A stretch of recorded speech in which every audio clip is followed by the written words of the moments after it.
ACT, Yeah. I'm about to start. Okay. About this right now. Hey, do you? Do what you gotta do, okay? You just have to be prepared to suffer the consequences of whatever those actions are. Yeah. You know? Yeah. I was so surprised at how he was looking at me. I was talking to him. I was like, do you need to say something? Do you need help? Like, use real words. And he didn't. And then so Melanie started rubbing his head. And I was like, do you have hand sanitizer? And she was like, I don't. And I'm like, oh my God, what are we doing? And then I think she's about to sneak me. So she calls my dad, and my dad comes in. He got this big cowboy hat on and everything. And I know he don't know how to read, so I ain't worried about him at all. So he sits next to me. Now I don't think what's people about would us. use the hammer if he was using his gauntlet for evil. This just doesn't make you pure and worthy enough. That's your phone,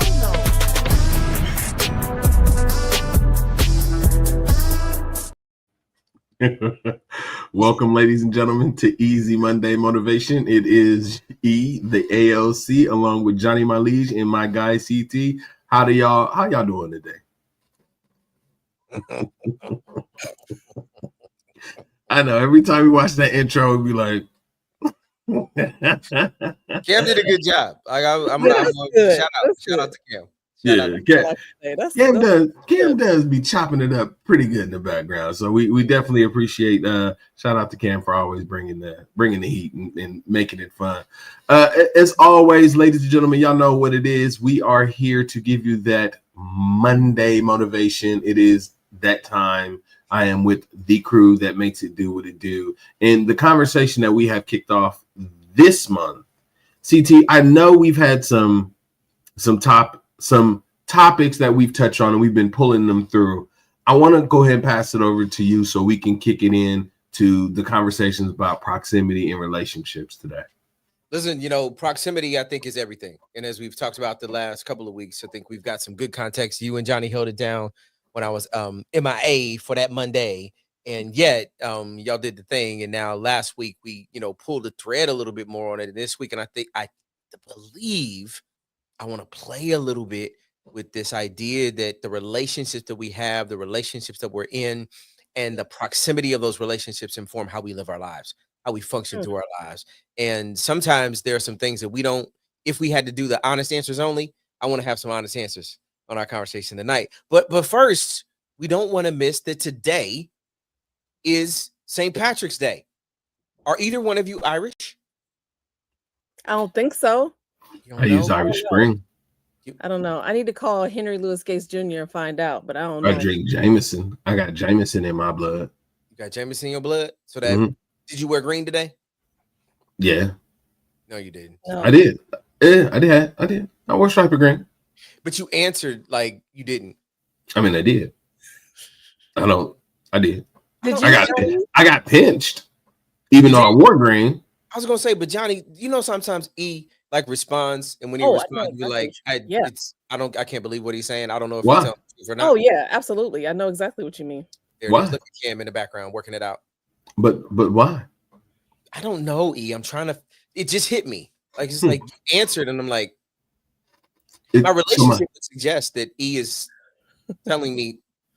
Is he being facetious? Is you know what it is, Johnny? Johnny, I figured it out. Here it is. What? We don't know what personality we're gonna get. Is it gonna be E? Is it gonna be Eric? Is it gonna be Scotch with E? Or is it gonna be the AOC? That's my brain working tonight. It's working tonight. I'm cognitively sound tonight. It's like that's right. That's what it was. So what we have to figure out is his response. Was it E? Johnny, I'm asking you, was it E? Was it AOC? Was it Scotch with E? Or was it Eric when he responded that he wore green? It was E. It was E because it was just chill. It was like, yeah. So we can trust E. We can trust E. Okay, good. All right. No doubt. Do you know that you can trust E based on your relationship proximity to him? Is that your basis of it?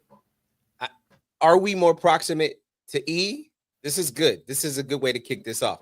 Are we more proximate to E, AOC, Scotch with E, or Eric. It's possible, Johnny. We might not even know who Eric is. Mm. It's It's real. all the same, though. It's all the same. All the But same. technically, it's not. It's all the same. It's just different sides or version of the same person, depending on the situation. But it's all the same person. So who's speaking for you right now? For me? Scarlett or Johnny? But it's all me. That's what I'm saying. It's no different person. It's all me. So how would we know that? Yeah. You tell me. Because you switch up depending on the audience and the crowd and the people you're around, don't you? Sometimes you get the everyday conversations, Johnny, and sometimes you get Scarlett. Sometimes you get Mama. Sometimes, like, we were behind the scenes and we were like, we got compliant Johnny coming on the show today. Like, many people won't know what that means, but we, in our relationship with you, would suggest that there's a certain kind of Johnny that will show up, because I don't know that I'm have enough relationship to understand why compliant Johnny or everyday conversations Johnny, or we're not going to use your middle name here, but you know how he shows up. Why and how does Johnny choose who gets to show up in relationship when it comes to this pot? Very interesting. I'm still on that. It's still all the same person. You know what I mean? There's just different.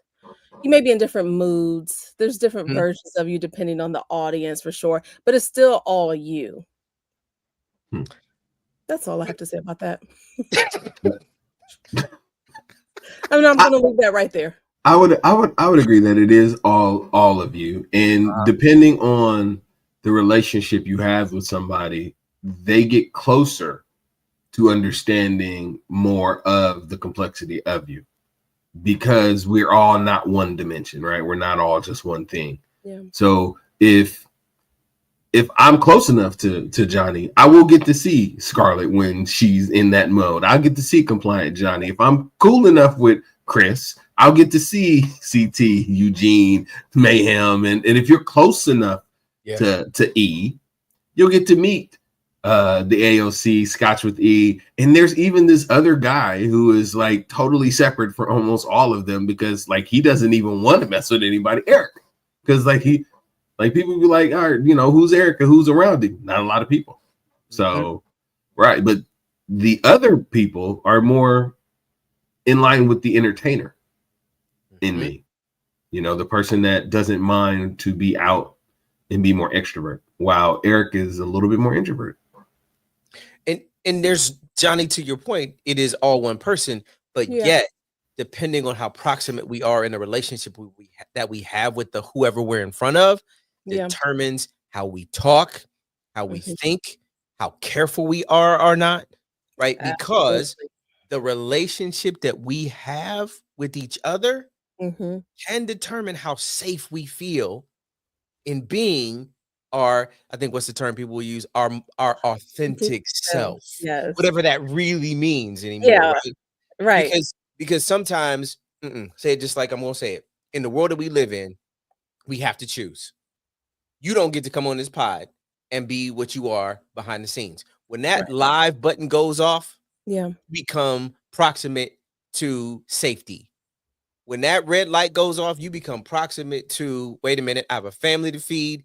There is a place that I work. There's a thing that I can say and I cannot say. That is the truth of how we live. But that level of proximity to understanding who we are is critical, is necessary. And I think a part of the conversation today is, can we unpack a little bit of like maybe why we can't be that proximate to my, what do we say? So we've given everybody else's characters. So let's see.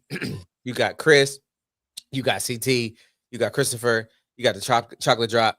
We have not introduced in this pod Short Dog, and we will not. Like, there's a whole lot of Eugene. I know we're gonna go with Eugene. And most proximate to this pod, his name is Mayhem. Thank you, E. This is my buddy, my partner in crime. And look, his cousin twin. The fact that he has two guys. Oh, it's back. Embrace it, E. Embrace it. I'm practicing being proximate with the word no. with the concept of no, but that's a whole nother episode. So let's talk through it. So listen, what does relationship proximity mean? I'm gonna pull a Johnny. You ready? Hold on. Okay, let's do it. All right, let's do it. On your glasses so He you can put on his readers, ladies and gentlemen. These are not readers. These are what I need. I can't see that when they're off. So you're just all blurry and I'm not even sure what I'm looking at. Anyway, so relationship proximity refers to the closeness and access we have to people, networks, and opportunities that shape our mindset, career, and personal growth. It's the idea that who we are around, what we see, and the environments we are exposed to influence what we believe is possible for ourselves. So, having heard that particular definition, let me come to you first. What do you think relationship proximity is, and how does that function and move and relate with regard to your life? Well, I mean, I think it is exactly as you described in the definition. I do think it is the access and the exposure to the variable things that people have in their lives and have been educated to, as well as access and exposure to the things in life. So I guess the way that it impacts me, or the way I look at it is like, I mean, I'll just be very direct. Like, my dad was a garbage man, right? When I grew up, my dad worked for city sanitation. So I learned a lot about garbage men, and I learned a lot about, the things that went into the sanitation department and the maintenance of the trucks and like all of these things. It's because I was approximate to somebody who was dealing with those things. If my father would have been a Wall Street broker, I would have learned those things. You see what I'm saying? It would have just been that big of a difference. I would have had a different interest because I'd had access to somebody who was educating or living a life that I was exposed to, and I'd have been able to grow from it. Like, my mom worked in medicine, so she worked as a nurse. I read all these medical books, and that's why I have a basic knowledge of like basic medicine and how to treat myself. Like, and it's just because she was there, right? Yeah. Then the fact that she cooked for us, and I would watch her cook. Me being right there, watching my mom do these things and having the access to be able to ask questions gave me the ability to feel confident to go do those things. And then she gave me that, that chance. So just looking at the people alone, when I think of that, yeah, I know that, the relationship proximity has impacted my life and given me opportunities I would have never had because of the spaces and the places that I was in, and who I showed myself to, and who I shared my talents with. Those things changed the trajectory of my life. I would be somewhere else if I made different choices and met different people. So I agree with that. Listen, I love where you went at the end, and I think we should pull the thread on that a little bit, in that, like, what you were proximate to informed where you thought and how you thought. But if you were proximate to something else, you might have positioned yourself differently in life. Right, Johnny, what about you? Like, I think there's something rich about where we can take this conversation, and hopefully the folks in our EMM family drop in the feed, like, the proximity of where their headset is. But Johnny, what about you? Like, as you grew up, what you were proximate to and how it informed and how you thought about the world. Yeah, absolutely. I'm thinking about someone in particular right now. So we lost our aunt this weekend. She's our great aunt. She passed away this weekend. And when I tell you she was a woman of faith, listen, you could have a conversation with her, and next thing you know, you're having a full-blown Bible study, and you're like, how did I get here? What has happened? What's going on right now, right? And it was funny in the moment, but when you think about it, like, that helped shape who we are. My sister just posted something recently saying she used to always tell us, don't ever leave the house without lipstick and earrings.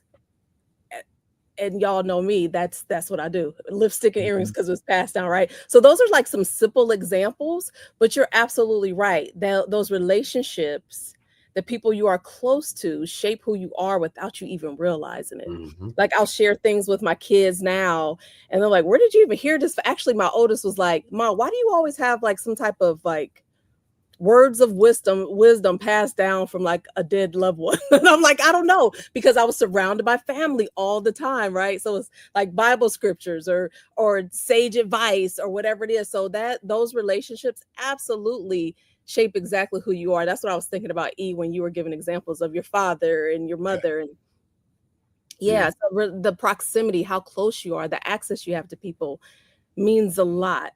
I know how you were saying, CT, is it goes beyond just representation, just being able to see it, but then tapping in to be a little bit closer to them makes a total difference. But it really does speak to our title today, like the power of who you are is first aligned to what you see, and what do they say, the influence and learning by osmosis.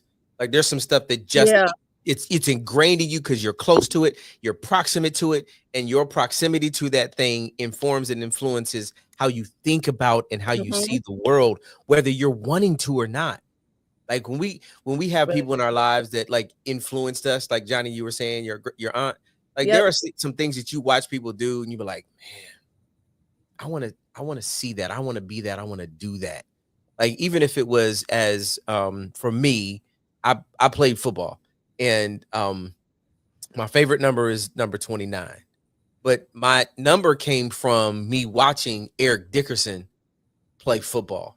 I loved how Eric Dickerson ran the football, the way he carried himself on the field. It was just, and for whatever reason, I saw it. I was like, I aspire to it. Let's go. Now, for me, I didn't, let's be real clear. I didn't have a whole lot of people where I was like, I want to be that when I grow up. That was not me, right? I was never that guy. I was like, well, I see that, I want to be that. And yet I can acknowledge today that my favorite number, the reason why that was my football number, is because I saw somebody who was doing a thing that I wanted to do. And I was like, let me model. I didn't know him, never had a conversation with him, but what he did and how he did it was something that I wanted to be proximate to in terms of how I played football, how I carried myself on the football field. Do you guys have that kind of person when you think about, I know you said your aunt, but who, Johnny, I know you got your eyes lit up right there. Like who do you have in your circle? Absolutely. So I'm thinking about work, like when I became a trainer. We all know Erica Thomas, so shout out to Erica Thomas. But I remember she was like that person that I would kind of look to and model like my style after a little bit, because I noticed the way that she incorporated her family into the way that she facilitated. She really connected with people on a human level. And it wasn't just about the work, like she actually cared about people. And I saw her from a distance and it made me want to get close to her. And then when I realized how genuine she is, right? How genuine she is, I was like, oh, she's the real deal. She really means this. And so when you were saying that, CT, that it made me think of her immediately. I still do that now without her even realizing it. Like I kind of watch the way she moves and kind of model that in a way. E, what about you? What about you?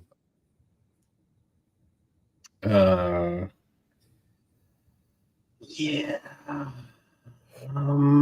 There we go again, just saying yes or no. Is it no? E, is that your answer? No today? Kinda.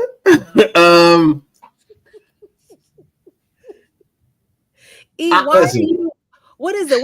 What is it? What's going on with you? Like you got to say it out loud, right? Say it out loud. What are you thinking right now? I'm thinking of a bunch of different people, but like, no. So there's when I think of the person who most likely had the biggest impact on showing me access and proximity, it would be my Uncle Wayne. Shout out to my Uncle Wayne and my family. My Uncle Wayne made me read the newspaper when I was a kid, read the stock market and work on computers. And he made me do so many things and gave me access to things that I never would have seen. And he was the reason why I even decided to think that I could have a corporate job and want to wear a suit, because he worked in e-commerce and he was like so put together. He was so thoughtful. And now I look, it's kind of funny. The reason why I want to say anything, because I'm like, I'm almost my generation's Uncle Wayne. That's interesting. Okay. So I know that having him in my life as an example, being the leader of a lot of things that were narratives in our family, led to me aspiring to be not him, because everybody has their shortcomings and stuff, but to strive to see the things that he saw. And like, it's so funny now because like me and him randomly will talk to each other and he'd be like, where you at in the world? Because he knows like I'll travel, and I don't tell everybody that I travel and stuff and where I'm going. So he'll look up and be like, where you at? And I'm like, I'm in such and such. He'd be like, all right, guess what? I'm in such and such. And I'm like, all right, cool. And like, we have this rapport where now I feel like I kind of lived the life that I always saw him having.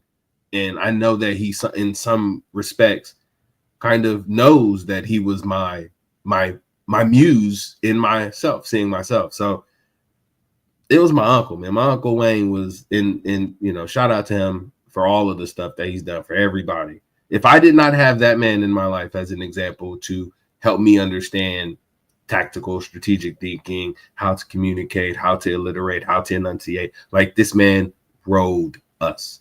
And if I didn't have him, I wouldn't be who I am today. Everybody, I would hope to say that everybody has somebody like that, right? Yeah. And yet, because everybody has somebody like that, what I also acknowledge that we all have somebody that's like that their wisdom, their perspective, their ideas, and their concepts were not good for us. Remember last week we were talking about feedback as being trash? Like, I'm not trying to discount the gift of what feedback is, but sometimes the person that we are proximate to, or the people we're proximate to, because we have some concept of what they should have been, could have been, are, and then they disappoint us, that proximity can have an impact on how we think about and how we see the world. Because again, that proximity means we're close. Mm-hmm. There's something we aspire to. So like when y'all think about like somebody in your life who you were proximate with and they gave you some approximate information because you was in a relationship with them, it was like, yo, this is trash. This is trash. What you got for me? What you think? I know you got somebody at the top of your mind. Nah, listen, I'm single. So I don't even want to say that I've had that experience repeatedly through dating. So I'm just gonna be honest, like trash, big barsura. Like I'm starting speaking other languages too. Like, how do you say trash in Hebrew? Because I'm about to say it. Like I'm just saying, I've had to look at some things and be like, I can't believe you really think this way, and this is what you think I should do. Yeah. No. I don't. Sometimes I've done this, and this is me being like for real. Sometimes I've looked at people and looked at the fish and been like, I think I'm gonna listen to the fish. They're giving better advice. And all they give me is bubbles. They have more sense than you do right now at this moment. I'm gonna listen to the fish. I'm sorry. Go ahead, Johnny. No, I'm quiet on this one. Because it has me really thinking, as opposed to I don't have a response for this one, CT, because it's making me think about the relationships in my life, to be honest with you. So it sounds like, Johnny, you've already exited those relationships due to the bad advice that was probably given to you. Well, maybe not. You know what I'm saying? Like I'm sure I can think of people over the years, absolutely, that I've dropped. Like, okay, let's cut that relationship, or just put them into a certain box because, oh, I realize who you are and that's cool, but you serve a purpose or whatever. Yeah. But it does make, I don't know. It just has me really thinking, which I also think is important, right? Because that's a very good question that you pose. Like the relationships that you have, like how are they nurturing you? CT, I think the person that it is me, but she don't want to say it because I'm the guy that's pinging her. Like I'm pinging her single letters like at a time, and it all spells tequila. I'm not Xing that out. I'm not getting rid of that. Listen, Johnny is in relationship with. Does Terry know? Does Terry Of course he does. Terry Of knows. course he does. That's There an you go. important part of my life. I'm not Xing that out of you. I'm keeping that. And I think the crazy part is that like the relationships that we talk about, oftentimes we think they have to be people, but sometimes it's who we or what we are in relationship with. Yeah. Right. And sometimes it can be people, sometimes it can be a substance, sometimes it can be. And if we aren't proximate to what our relationship is with that thing, it now is subject to abuse. Yeah. It now is subject to like over something, however we might want to define it in our conversation today. I like that, CT, because my one of my good girlfriends and I were just having this conversation, and she says, when it comes to being a consumer, I am very much an American when it comes to consumerism. I consume it all, like TV. I like to buy gadgets, and the climate that we're in is really making her sit back and think about, like, okay, what am I spending my time, my money, and my energy on? Like, is it really worth it? And I, and for me, I was like, oh, I never even thought about that. But again, that had me kind of thinking about, like, what am I consuming? Oftentimes we think about just food or drink, which we know some of those things I'm not letting go. But other things, we clearly There's some relationships that just need to continue to exist. Just let it continue. You know what I'm saying? But no, I think that's important to kind of think about. Yeah. So in this context, so I think we're in a good spot. Cam, wait. I want to play the video. No, wait. Oh, wait. Where's your relationship? Come on. Thinking that you about to skip. Nah. Yeah. You had me dump on every girl I have ever dated now. And now you get to just pass. And Johnny Johnny's giving a soft answer to be like, I don't really know, but you know what? No, I'm gonna consider it, and you just gonna bypass it. Like, come on, he got me over here taking notes and thinking about everybody that I missed. Got you introspective, come on, like CT. Thinking, and now I've got to give an answer, right? Yes, you do. No, I think. And I want names. I believe. Say it with your whole chest, Renee. Right? When I think about the different relationships that exists for me, I think the first thing that came in my mind when I thought about this question, and I actually think this conversation is one of the most important ones we could have societally right now. This concept of relationship and our proximity to those relationships and how they impact our lives. So let me go back a couple of years on this response. So this response, there was this leader I had one time. And our relationship was one of hierarchy. And that relationship was one where that individual wanted to make sure that they knew that I knew that they were the boss. Oh. And the things that they did, the things that they said, their actions, their attitude made me lose the relationship I had with myself. Because I didn't want to lose my job. I still had to provide for my family. All of these things were informed by the relationship that I had to have because of the role that person played in my life. And they crushed all of the goodness that was in me.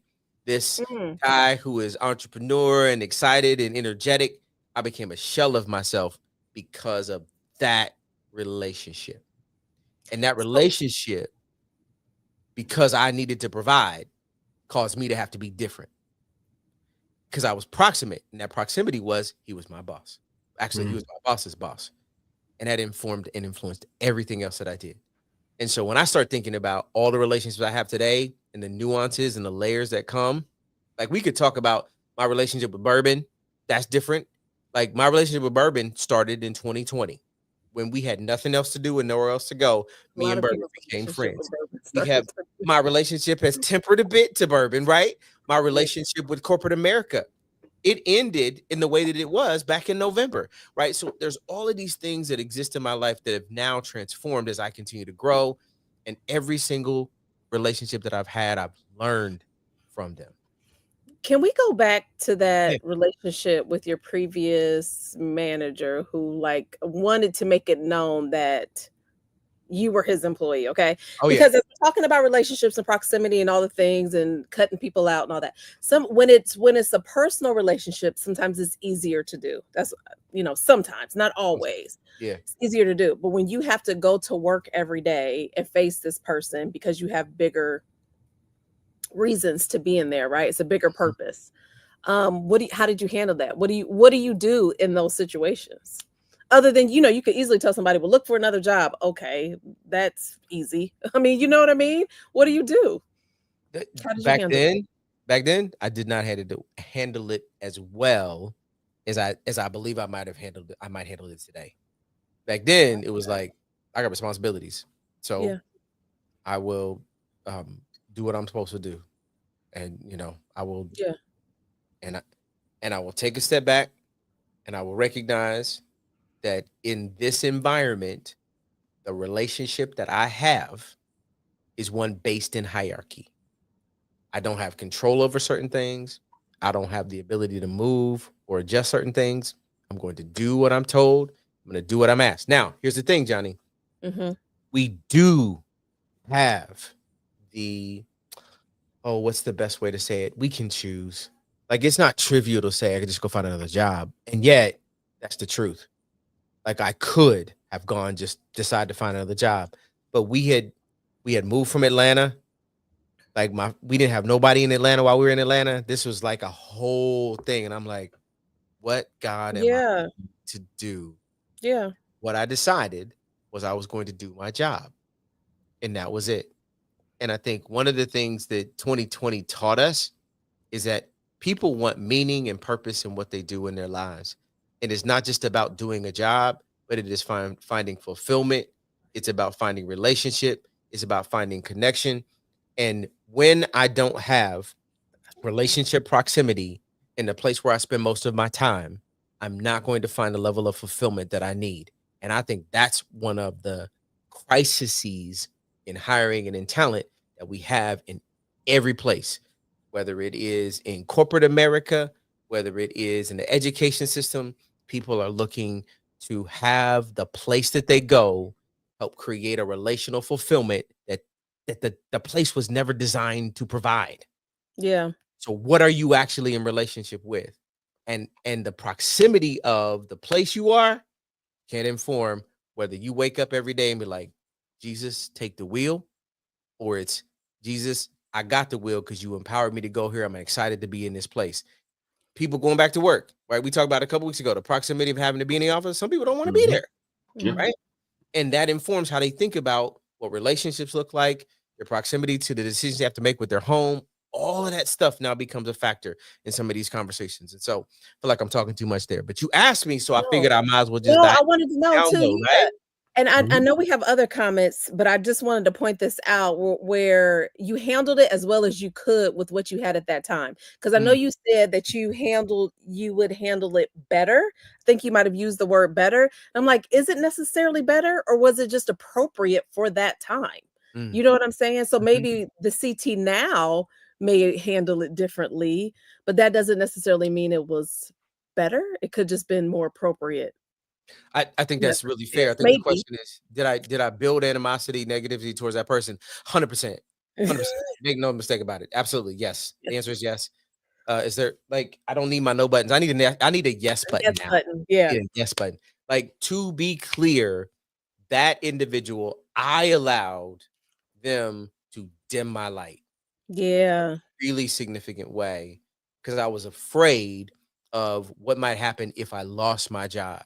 There you go. And the only thing, at least baked for me, the relationship I had with my family was I was the one that God used to provide for my family. And because of that, anything that I did to impact that would have completely crushed what I thought was my value, my purpose at the time. Yeah. And so, yes, I had animosity and negativity towards that person for a good 10, 12 years. And it aligned to, some people would call it a trauma for me. And that trauma was informed every time I ran into somebody who reminded me of that leader. Oh, yeah. So the Oh, yeah. proximity of that experience repeated itself if I ever came across later in my career somebody who looked like, sound like, I was proximate to that relationship. I was like, oh, this is a hierarchy moment. Don't want it, not gonna do it. And it impacted some of my trajectory in other places. That's the truth, right? Yep. And that's the thing that we've got to make sure we're conscious of in some of these moments. So y'all ready to go to the video? Y'all want to go to the video? Bet. This is good. This is good. All right. I know we got some comments. We'll come back to those in a second, family. But we want you guys to tap in. There's a video we want to play. There is some commentary on proximity that I think might help enrich where this discussion can continue to go. Cam, show the video. 3 pillars in friendship that nobody taught you. And the pillars are proximity, timing, and energy. Wow. And if any one of these 3 pillars are missing, the friendship starts to fade. Proximity. Proximity matters. They've actually researched friendship. It takes you 78 hours to create a casual friendship. Wow. It takes you over 200 hours with somebody to create a close friendship. Those conditions for proximity were present when you were little. Right, because you're at school with them all the time. When you're in college, you live with people. Right. That's why all of a sudden in your 20s, it's really hard to find good friends because the proximity is missing, because you need proximity to be next to somebody to actually spend enough time to have the chance to be a good friend. And so that's number 1. And here's the second pillar, timing. From the age of 20 to 60, you spend more time with people at work than you will with your friends and family combined. Wow. My God. So why aren't you best friends with everybody at work? It's because you're at different times in your life. Wow. So you can be like super close. And, you know, you and I are clearly crazy aligned, and we could even work together every day, but we probably wouldn't spend weekends together. Right, because we're in different times of our life. Stages of our life. And so while we're good friends, we're not like super, super tight, and we may be there for each other, which we will be to support each other in business, but it's not that like gelled friendship. You see what I'm saying? 100%. Because the timing is off. And the third thing is energy.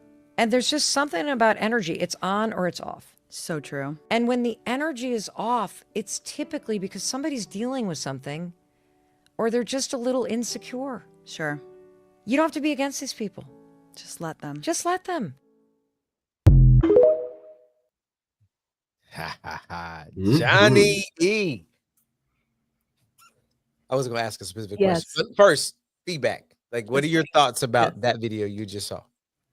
I think the 3 elements of friendship make sense. I mean, I think that she's kind of spot on, especially using the examples of the proximity with the people in school and the timing aspect of the fact that you spend a bunch of time with people at work and that you're in a different place in your life most of the time. When you're showing up at work, you're not showing up to be friends and do all those things.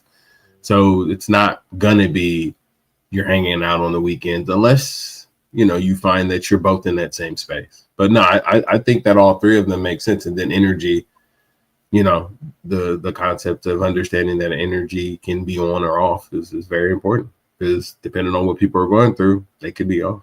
So yeah, I think it all makes sense. Okay. Johnny, what about you? What do you think? Friendships are so important to me. I mean, y'all know I've talked about my friendships on here countless times. Like, they are so important to me. I have 2 core groups of girlfriends: the girls I grew up with and my girls from college, right? And as she was talking, I was like, oh yeah, that's it. I mean, she was describing it perfectly. We all, especially my college girlfriends, we always say it's just different because we grew up together. We lived together. We had to pay bills together.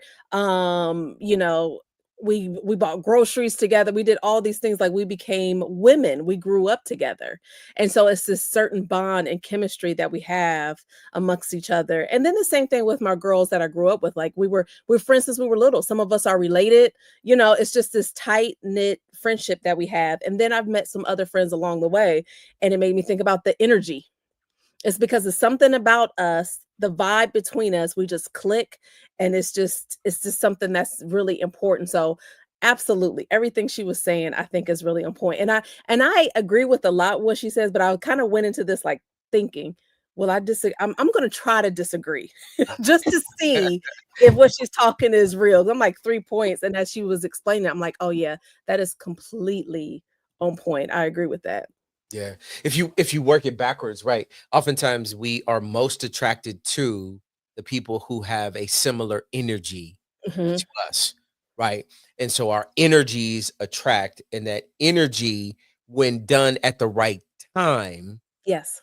right, then creates another level of proximity. And so sometimes situationally, like college, like high school, like Yep. work, there are these moments like church, like our kids playing sports. There are these decisions that we make in our lives where we end up in relationship with people because of the proximity of the thing that we're doing, because of timing.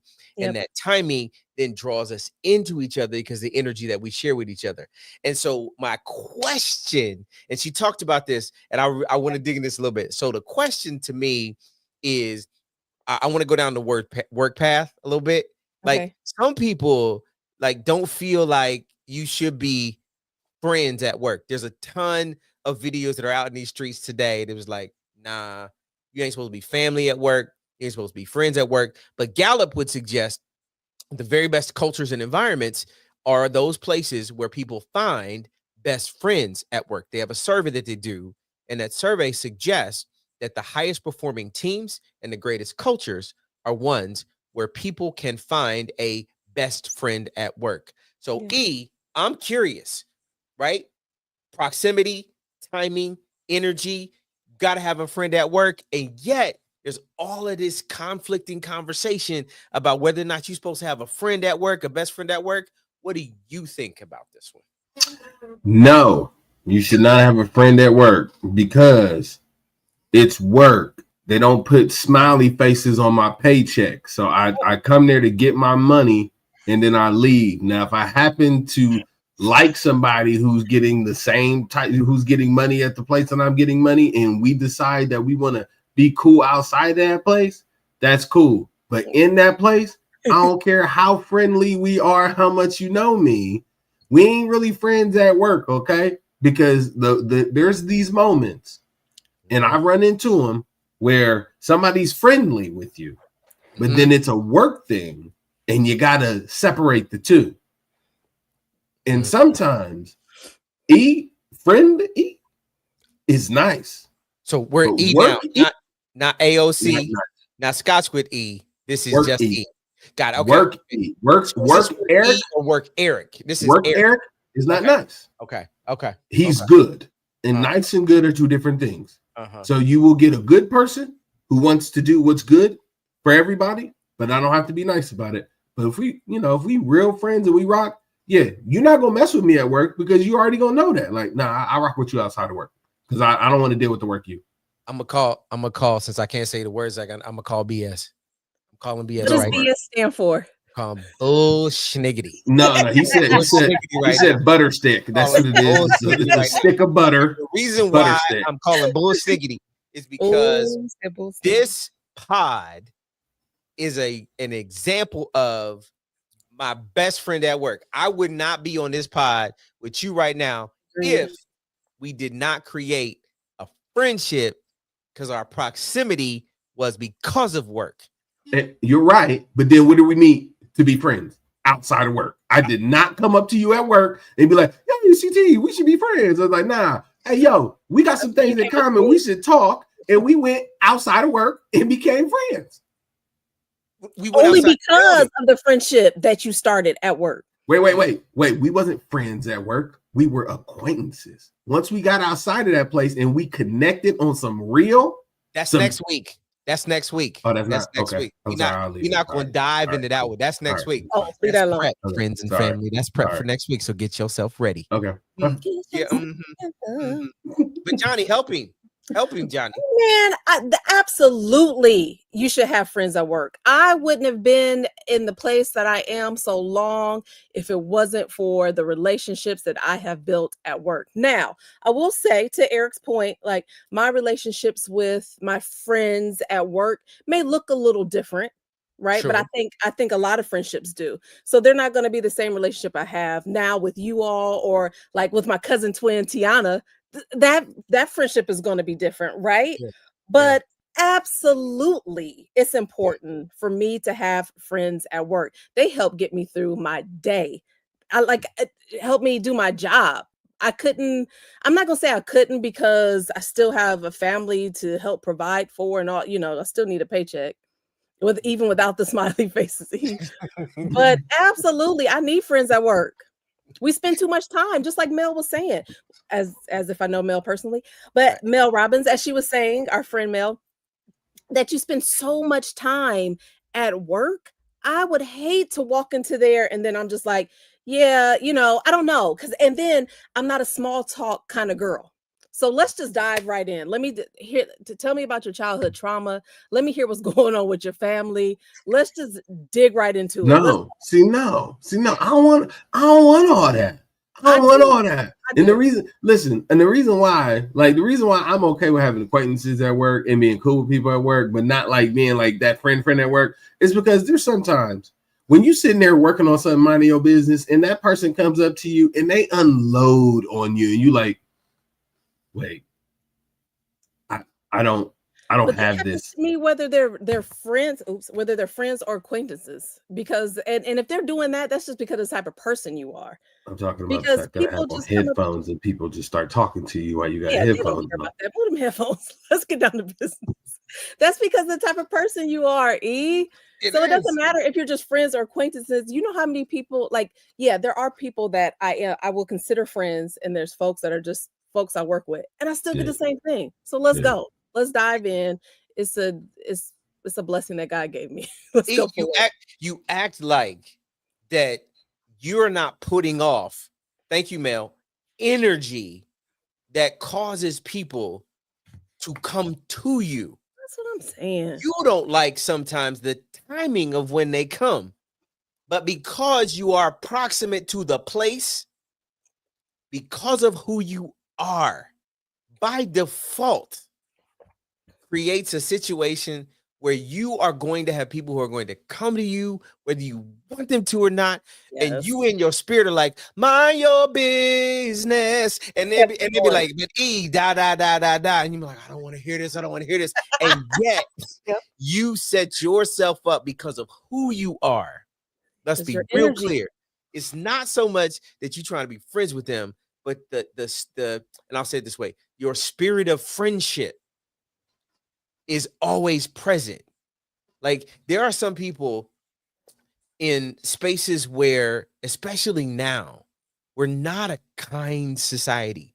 We're not an open society. We're not in a place where people can see somebody and be like, can I just talk to you about something? Can I just share what's going on in my life? Like, and we're like, oh, I don't want you to. And yet, like, it is because of who we are. Like we are, what did we say this spot was? We are motivation.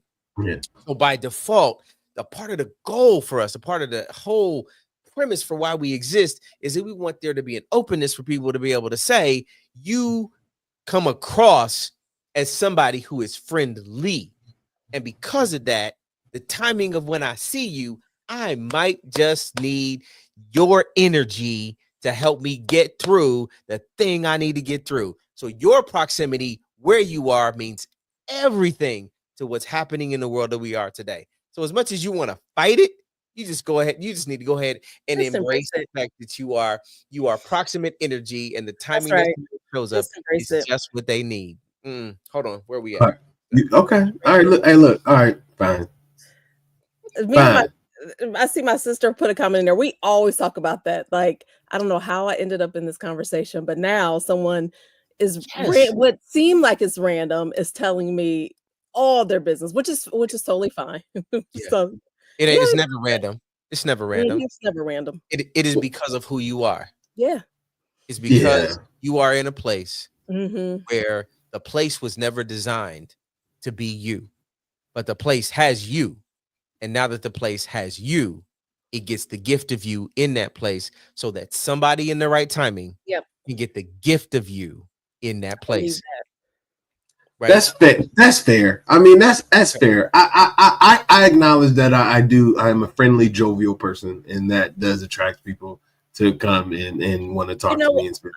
I'm gonna stop you right there, E. I think it goes beyond being friendly and jovial because that's surface stuff. Come on, Johnny. I am friends with you because you're honest, because you're a trustworthy person. I know I can come to you and have a real honest conversation about a situation. You're going to give great advice or just listen because of your energy. So I'm going to take it. I'm not going to say it's because you're cheerful and jovial because you're not always that.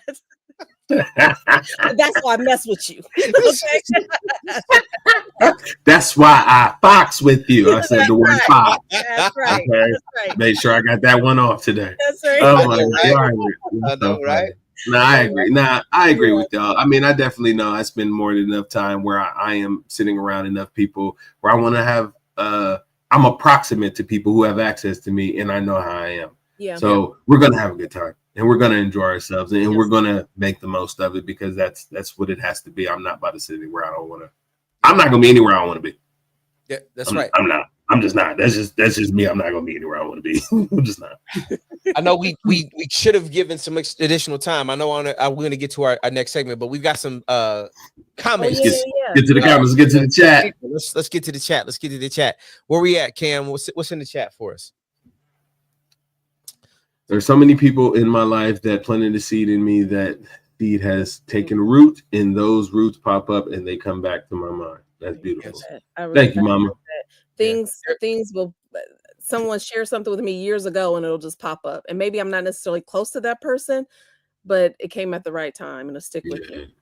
All right, big sis. There's a principle here. Like there's seeds, right? So the seeds that are planted in our lives, they go into ground. Yep. Right. And when we are open where our ground is good, that seed is there. That's good. Every seed has to go into a ground that is fertile soil. That fertile soil doesn't produce until something comes along and it waters it. Right. So E might drop a seed in my life that it's not ready to grow yet. But then Johnny shows up and waters it with something else. Yeah. And then Cam shows up and now Cam is the sunshine. Like God is using all of that to take that thing that was seeded some time ago. And what we got to remember is that a really good seed, depending on the season that you're in, I don't want spring flowers to come up in the wintertime because then they'll simply die. So I've got to make sure that I am conscious and cognizant and proximate to what seed was planted in me and what needs to come up when and where and how to take care of it when it does come out. And so in some respect to that comment, I love the idea that there are some seeds that show up in our lives that let me say it this way. The experience I shared earlier, the seeds of that experience produced who you see today. When it was put in the ground, that wasn't seed.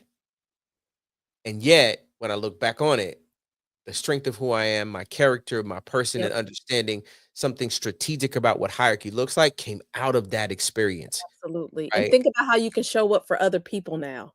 That advice, that mentorship, those relationships that you have with other people because of that experience. That's right. That's right.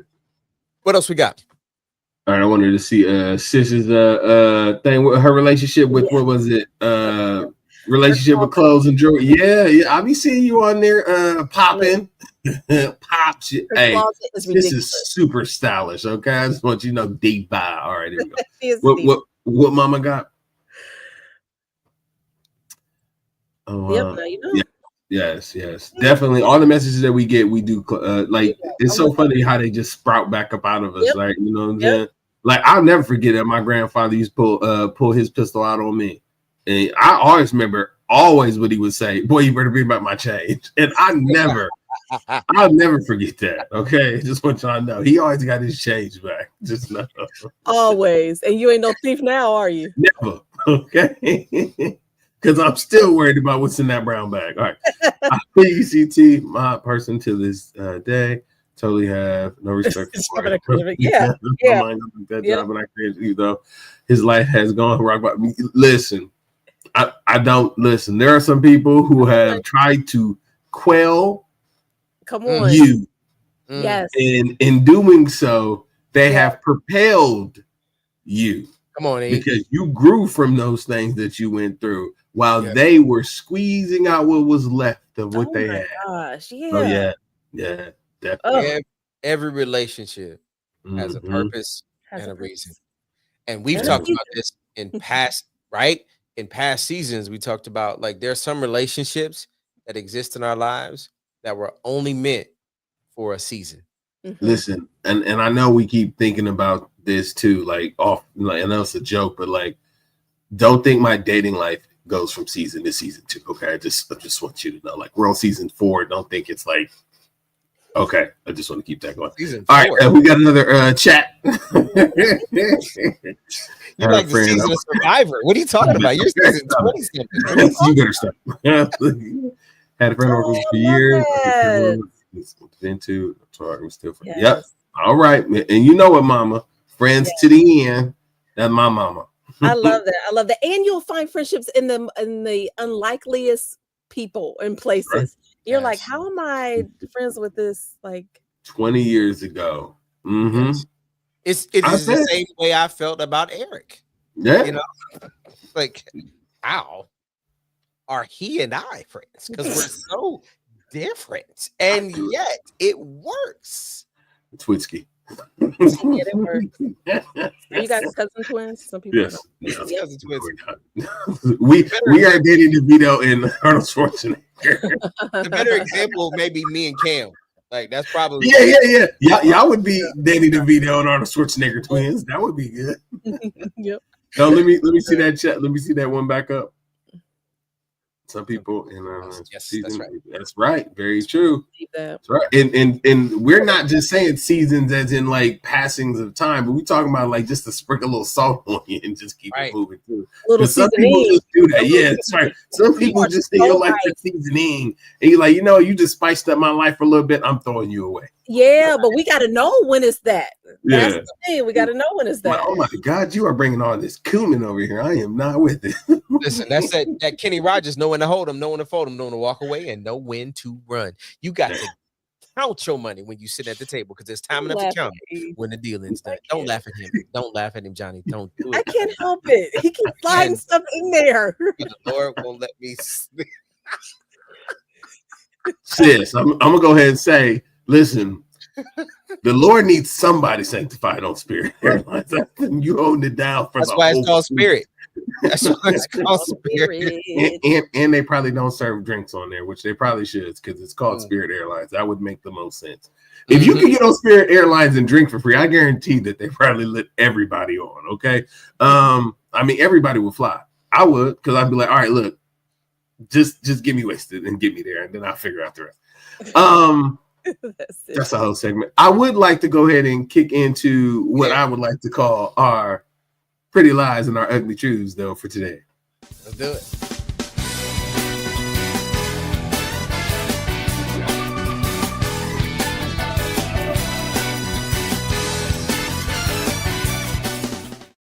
All right, ladies and gentlemen, today for our pretty lies and ugly truths, I'm going to say something that I think is a pretty lie and that everybody should be able to say what they think. Because the ugly truth is some people just don't need to say anything at all because some people say some dumb things. And we are now in a society where it is wrong to tell people that they said something wrong. It is wrong to tell somebody that they're wrong. One of my favorite things to say is that people can be stupid and smart at the same time.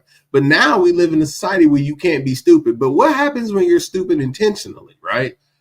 Can people really accept how stupid things can be? Cam, I want you to run this video for me.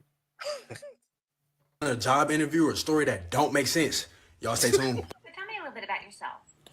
I just graduated from home last year ago with my degree in walking fish with a minor in water in the snow because I mop air. I'm also a dentist that fixes feet at the vet when I'm wide asleep. So I think this job would be pretty good for my mom since she doesn't have kids. Wait, what are you talking about? As I was saying that my twin uncle was like walking meatless dogs, right? Come to find out the dryer was wet from folding dishes because the kitten dogs was mooing. I don't think this is going to work out. This is not a good fit for our company, and I would not hold your breath waiting for a phone call. So do I start last year?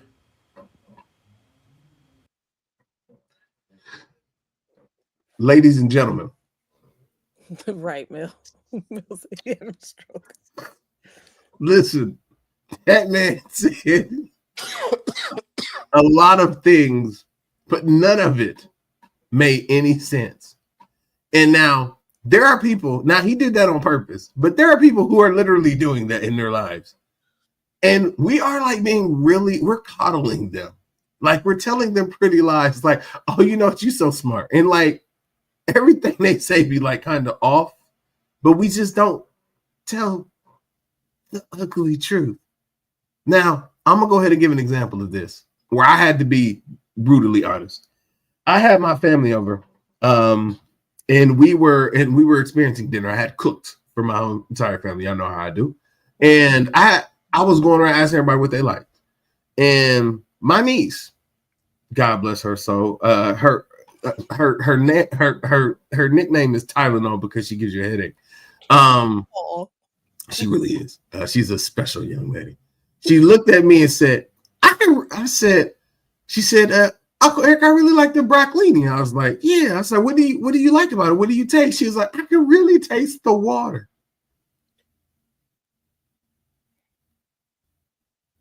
Now, am I wrong for looking that baby in the face and going,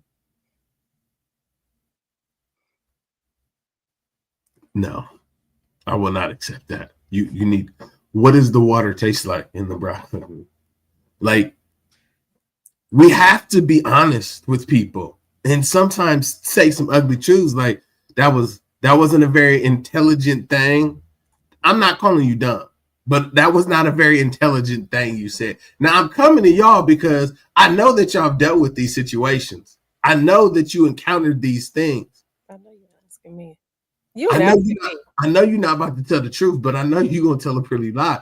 Johnny, is there anybody in your life who has ever spoken to you, said some things to you, and in your mind, you like, you're so dumb.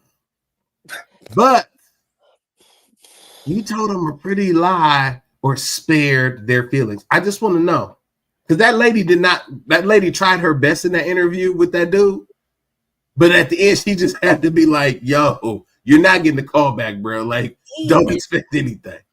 But you know who you're asking here. I do. Like, I'm asking Scarlett. Like, that's what I'm saying. Like, yeah, tell the truth. Now, do I necessarily come out and say, you are so stupid? No. I'm like, what are you talking about? Why'd you there it is. Do it again, Johnny. Like, what are you talking about? Why'd you even say that? No. Yeah, vintage Johnny. But I don't know. Maybe it comes from being the youngest in the family. Maybe the family I come from. Like my grandfather used to say stuff like that all the time. He used to say, "You mean to tell me you just that dumb that you just can't see?" You'd be like, "Oh, I guess I am that dumb. I don't know." So I don't know. I'm just gonna tell people. I might not call them dumb or stupid or anything like that, but you're gonna know that I think whatever you just said made no sense. Okay. So you'll tell them something. You may not say the ugly truth. Yeah, tell them something or the face like. Okay. Well, CT, what about you? You've no. CT, we know that you've encountered plenty of people in your life. I'm beginning to understand the importance of this segment.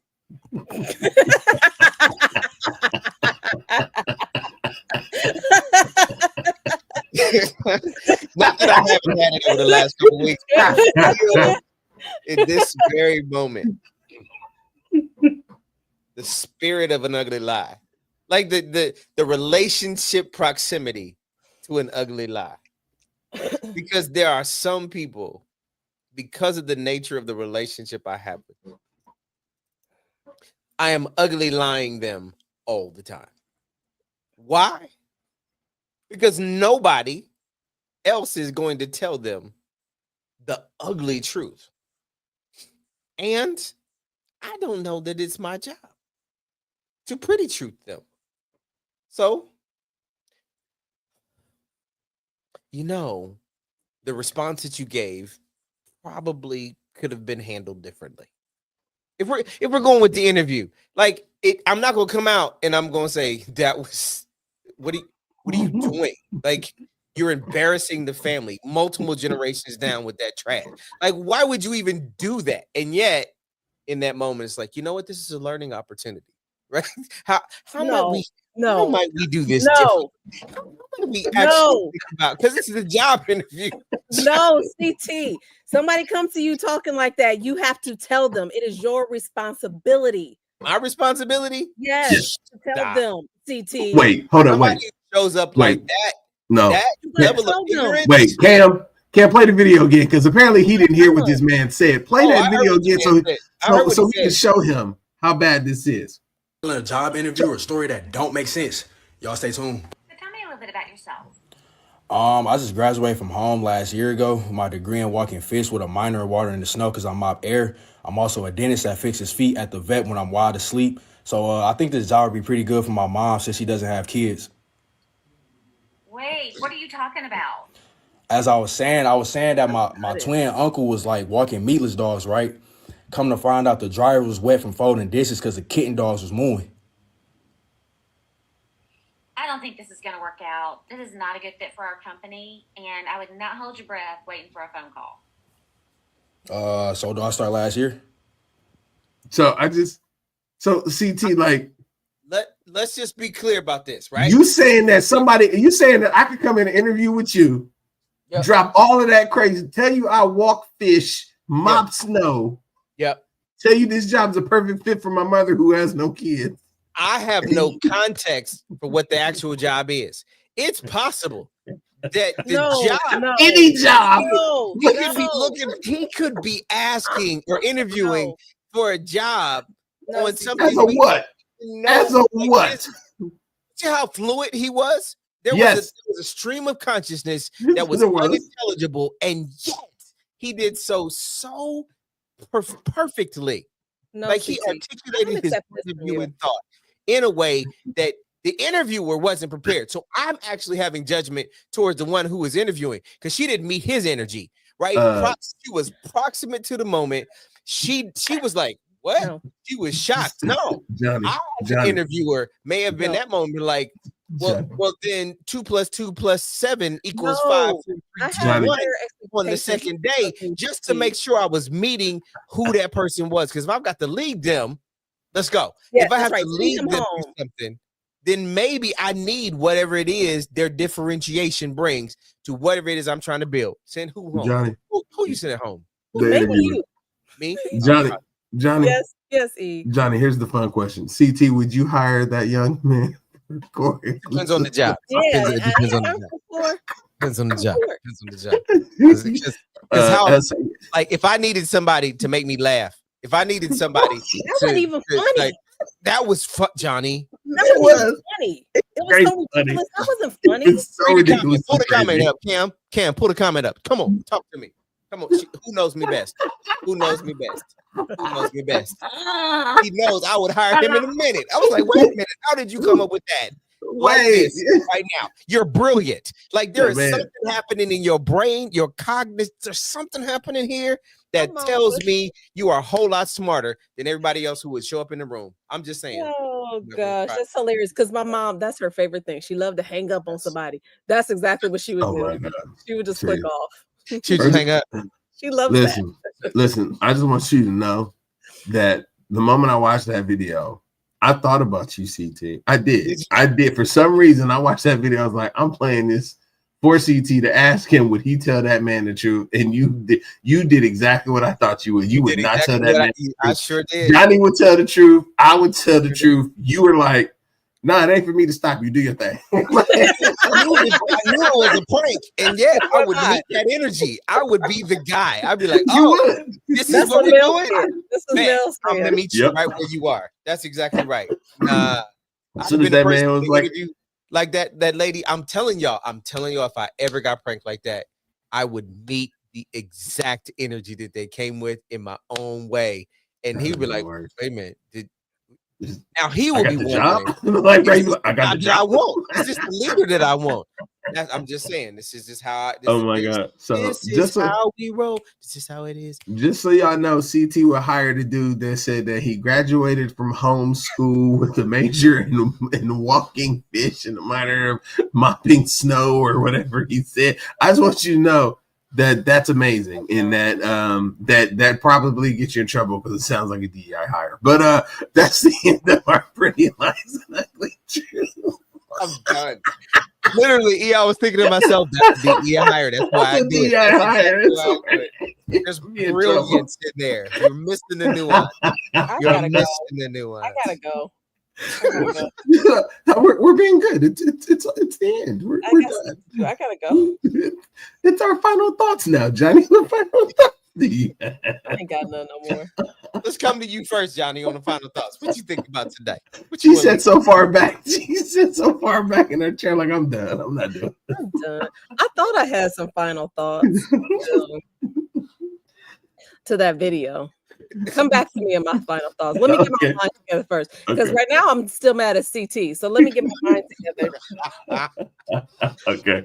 So all right. So I'll give out my final. I'll give out my final thoughts, and I think that this has been a wonderful conversation on relationship proximity, right? Just in understanding the influences that people have on you, the access, and all of that, as well as understanding that you have the ability to kind of pick and choose some of the things that you want to be impacted by. Looking at, CT's example, as well as like sometimes you will make choices and sacrifices for the things that you're dealing with, right? And for the right reason. So I love this conversation. I think it's carrying us forward very well. So CT, what about you?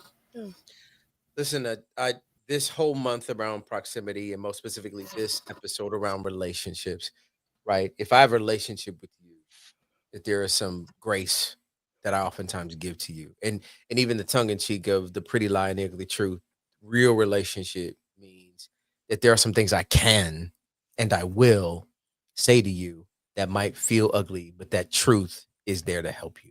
Mm-hmm. And the reality becomes that our responsibility to each other, whether it is work, whether it is church, whether it is home, that when I am proximate to you, I have to make sure I'm giving you the very best version of me so that we can find out what's real in the relationship that we have. And I think oftentimes people are missing out in the genius of the relationships that we have with the people who we're proximate with, because we're giving them what we think they might want, what they think we will accept, rather than giving this real, authentic, true, honest version of you and allowing them to accept you for you, not what you think you should be to them. And I think that's one of the things that's missing, which is why I think this conversation is so important, which why next week we're going to get into friendship proximity. So we're going to dive deeper into the context and the concept of what friendship really means, not just in a relationship, but how it applies to us in proximity. And so we're going to talk about some of those friendships that we're proximate to and how they've helped us, how they've grown us, and ones that we've had that helped us grow. But boy, it hurt on the way there. So, they're just a little seasoning. They just put a little seasoning on the friendship. I didn't like spice until I got you in my relationship. That's right. A little spice. So that's my thought. Yeah, that was good, both of y'all. That just this whole conversation of relationships, I think, is so important. I mean, they shape who we are, how we show up in this world, our behavior, everything. So relationships are so very important.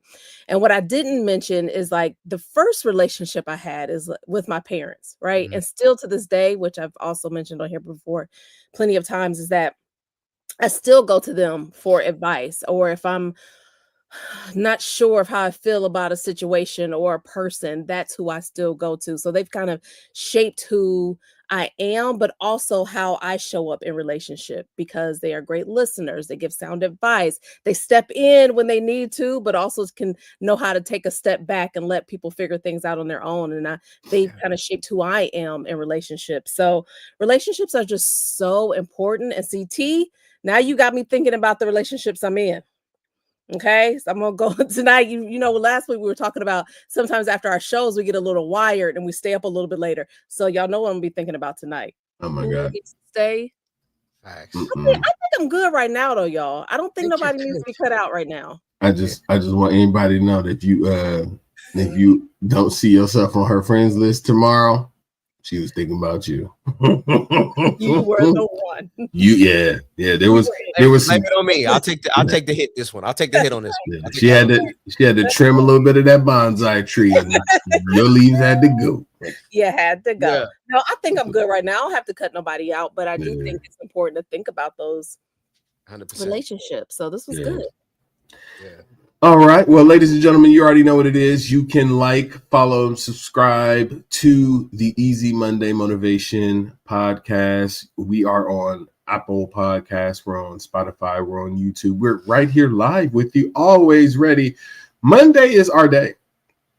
And we show up on Monday because we want to start your week off right, with laughter, with motivation, with insight. And this season, with the truth, transparency, and all of the trust.